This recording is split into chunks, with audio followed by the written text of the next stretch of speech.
الحمد لله رب العالمين والصلاة والسلام على محمد وعلى آله وأصحابه أجمعين. أما بعد، فأعوذ بالله من الشيطان الرجيم. بسم الله الرحمن الرحيم. كل نفس ذائقة الموت. صدق الله العلي العظيم. قال النبي صلى الله عليه وسلم: الدنيا مزرعة الآخرة، أو كما قال عليه الصلاة والسلام. اثر کرے نہ کرے سن تو لو میری فریاد، اثر کرے نہ کرے سن تو لو میری فریاد، نہیں ہے داد کا طالب یہ بندہ آزاد. سامعین خطر کی روایت سے معلوم ہوتا ہے کہ ہر شخص کی قبر کی جگہ پہلے سے متعین ہے.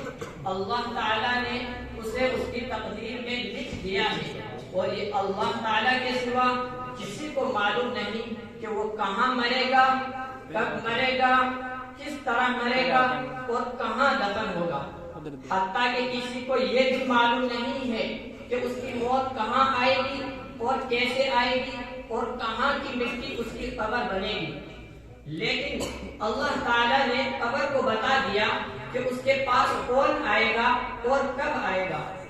امام غزالی علیہ الرحمہ، جن کو حجت اللہ کہا جاتا ہے، انہوں نے اپنی مایہ ناز کتاب احیاء العلوم میں لکھا ہے کہ قبر اپنے اندر آنے والے ہر شخص کو روزانہ یہ آواز دیتی ہے کہ اے فلاں فلاں، میں تاریکیوں کا گھر ہوں، میں اندھیروں کا گھر ہوں، میں تنہائی کا گھر ہوں، میں تیرے ہی انتظار میں ہوں. میرے پاس سانپ بھی ہیں، میرے پاس بچھو بھی ہیں، میرے پاس ڈسنے والے کیڑے مکوڑے بھی ہیں. میرے پاس آنا ہے تو مکمل تیاری کر کے آنا.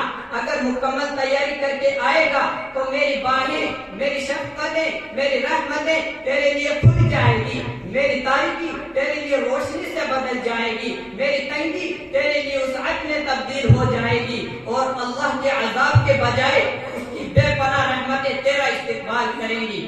لیکن خبردار خبردار، تو اگر تیاری کیے بغیر آ گیا تو یاد رکھ، میں کیڑے مکوڑے کا گھر ہوں، میں سانپ بچھو کا گھر ہوں. میرے پاس رہنے والے کیڑے مکوڑے کے ذریعے تیرے اوپر دردناک عذاب مسلط کیا جائے گا.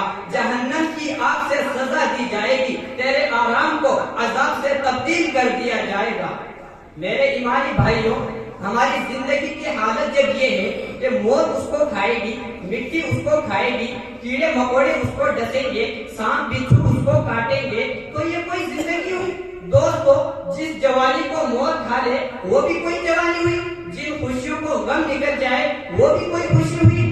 نہیں نہیں، وہ کوئی خوشی نہیں ہے، اور نہ ہی وہ کوئی زندگی ہے، اور نہ ہی وہ کوئی جوانی ہے. حضرت حامد علیہ الرحمہ فرماتے ہیں کہ جگہ جی لگانے کی دنیا نہیں ہے، جگہ جی لگانے کی دنیا نہیں ہے، یہ عبرت کی جا ہے، تماشا نہیں ہے. دنیا والوں، بڑے بڑے محل کو ذرا جا کے دیکھو تو صحیح. آج وہاں مکڑیوں کے جالے ہیں، مینڈکوں کے گھر ہیں، چوہوں کے بل ہیں، مچھروں کی فیکٹری ہے، پلیتوں کی ڈھیر ہے. آخر یہ سب ویران پڑے ہوئے ہیں، اور اس پر راج کرنے والوں کو آج کیڑے کھا گئے. ان کی قبریں تو مٹی ہی مٹی ہیں. اے دنیا والوں، مجھے بتا دو تو صحیح کہ دنیا کا فاتح اعظم چنگیز خان کی قبر کہاں ہے؟ پہلوان عظیم رستم ہندی کی قبر کہاں ہے؟ فرعون کی قبر کہاں ہے؟ قارون کی قبر کہاں ہے؟ بادشاہ شداد کی قبر کہاں ہے؟ نمرود و حامان کی قبریں کہاں ہے؟ ابو جہل، عتبہ و شیبہ کی قبریں کہاں ہے؟ ان کے علاوہ دنیا میں سب سے بڑے بڑے 3 بادشاہ گزرے ہیں جن کی بادشاہی پوری دنیا میں پھیلی ہوئی تھی. آج وہ بادشاہ کہاں ہے؟ آج وہ شاہ جہاں کہاں ہے؟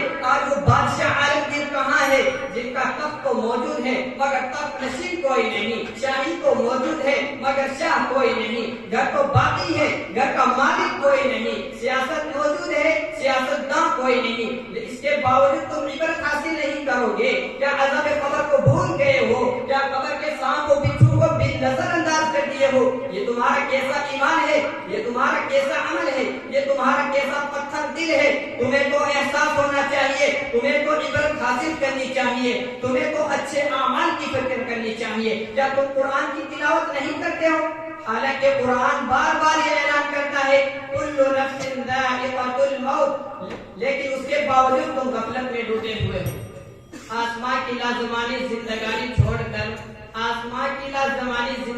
چھوڑ کر ہم زمین کی 4 دن کی زندگانی میں کھو گئے ہیں.